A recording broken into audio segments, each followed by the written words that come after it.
It's important to go case by case in police trials. With the victory over Chauvin, we must be careful not to do witch hunts. I was under a similar impression when people were being filmed accused of racism. Did the person in the video say or do something racist? The same goes for recent police shootings, such as the girl with the knife. It's entirely possible she was being attacked and trying to defend herself, and that the police officer shot her before she could comply with his demands. It's also entirely acceptable to point this out to people trying to smear her, as conservatives will always do. However, we should not make accusations ourselves, if for no other reason than we'll look foolish if we are wrong. There have been horrid cases in the news we can focus on, such as the man who shot an officer who mistook a phone for a gun. That is inexcusable, as is the case of the woman who shot somebody because she mistook her gun for a taser. Officers are supposed to be trained, and if you make mistakes like that, you shouldn't be an officer. And as an officer, you should face stiffer penalties than an ordinary person, like a doctor who was sued for malpractice. Group-focused movements versus individual-focused movements. Angela Davis once said something very important. It's difficult to do something alone. I couldn't agree more. Another person, I think Stacey Abrams, said she doesn't like to make the movement all about herself. Not only is it immodest, but she's afraid if it's all about her, nobody will join the movement, thinking somebody else is taking care of things. I appreciate that perspective and understand it, but I have a different view. Social change is difficult and tiring, and to inspire others, you have to make it fun. By making it all about yourself and taking pride in what you do, you can get others to join you more easily. There are two types of propaganda. You can appeal to somebody's sense of duty, like war posters did in the past, or something else they did was idolize the soldier and making the soldier somebody you wanted to be, focusing on the glory of the individual doing the fighting, rather than on what the fight is about. One of the reasons I like Malcolm X, the Black Panthers, and Marcus Garvey, and you can throw in the New Atheists there as well, is because they made fighting for justice look cool. Hence, regarding the Black Panthers, all the blaxploitation films made during that time. Humor is a powerful weapon too. Not only were people like Jon Stewart and Stephen Colbert right in what they said, but because of humor, you would end up repeating things they said to your friends or sharing clips of the show. My big thing is making activism something you want to do, not just something you need to do. Many people, I am sure, became doctors because they wanted to fight illness and make the world a better place. But many others, I can assure you, became doctors because they played with Fisher-Price kits when they were kids. Inverse rebellion. It's interesting to me how modern dictatorships fall, even dictatorships with nuclear weapons like the Soviet Union. I suspect China will fall in the next few decades because in a dictatorship, people cannot congregate and make political statements, and with modern technology, it's difficult to do even that behind closed doors. Yet the public is safe in one area. To my knowledge, no country has invented a mind-reading device yet. Even lie detectors have been discovered to be wildly inaccurate. They just test how nervous somebody is.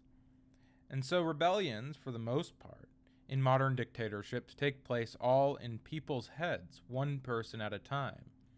A person has a bad experience with the government and they can't rebel, but what they can do is become less productive.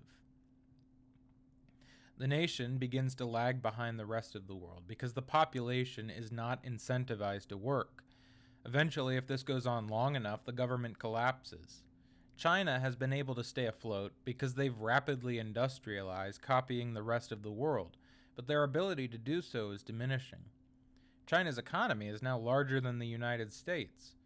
When the people no longer have a prospect of a better tomorrow, how much longer are they going to put up with the inability to express their grievances? Now that I think about it, the problem really isn't a modern problem, nor strictly one faced in a dictatorship. It was bred in circuses in Rome and the mandate of heaven in China. Governments have always been afraid of their people. In the US, there is a similar problem. After a major human rights victory, the anger of the population quells. After slavery, the next major human rights victory was the right to vote for women, which took place 60 years later. After women got the right to vote, the New Deal took place 20 years later. And after the New Deal, the end of segregation took place 30 years later. Gay marriage was 50 years after that. Creating change takes an enormous amount of energy. And therefore, after a victory is won, it takes a whole new generation to fight the next big battle. Why the origins of the universe must be supernatural. It's no surprise to me that the person who came up with the Big Bang Theory was a priest. The thought process behind the theory is nearly identical to that of the prime mover argument. But in fact, the prime mover argument more neatly explains the universe than the Big Bang Theory does. Since the singularity still needs to be explained. How did it get there? I very rarely have trouble explaining two concepts to atheists. The notion that from nothing comes nothing, and that infinite regresses are impossible. But claiming that the first cause must be self-aware, that's where we run into trouble. Indeed, claiming magic on the surface seems to be cheating and lazy, as Dawkins said, magicking the world into existence. But if you saw a toy jump off the shelf and start dancing around, after screaming and running out the door, you'd later claim something magical had happened. We must conclude something similar happened in the beginning of existence, since the first cause could not have been acted upon, nor any internal mechanism. Because it couldn't have been responsible for its own existence and movement. It had to have been. You wouldn't call the toy on the shelf magical if you knew it was a wind-up toy or if it was being remotely controlled. What makes you call it magic is that it moves autonomously. The first cause, as well, would have to move autonomously. Why can't time move back infinitely? Because time, as it's understood now, is linear. And linear time must be finite. Try counting to infinity and let me know when you get there. And also, it would have to explain its own existence. 0 plus 0 equals 0.